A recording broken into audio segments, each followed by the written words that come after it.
जड़े लोक डायलिसिस रे अच्छी तो आमर डायलिसिस दुई प्रकार गोटे है हेमोडायलिसिस गोटे पेरिटोन डायलिसिस हेमोडायलिसिस मैंने जो ब्लड डायलिसिस ब्लड को लेकर मेसीन रे सफा कराए से हेमोडायलिसिस पेटरे जदि आम मेसीन लगे जब कलु से पेरिटोन डायलिसिस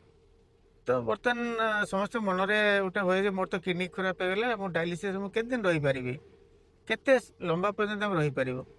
तो आमर वर्ल्ड रेकर्ड अच्छी जड़े भारतीय आमर अच्छा मिस्टर मेहटा जी लंडन रुहति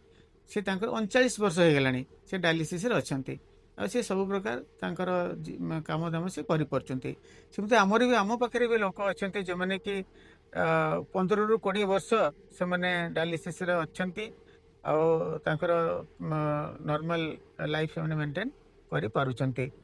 तेणु डायलिसिस रे मध्य लोक बहुत दिन पर्यंत बंची पारे आउ जो पेरिटोनियल डायलिसिस कहली से भी लोक 10-15 वर्ष से मैंने रही पारुचंती तेणु एमती नुहे जे डायलिसिस लगे किसी लोक मन में थाए डायलिसिस स्टार्ट है मैंने से मासे 2 मास 6 मास भितर डेथ हो भूल धारणा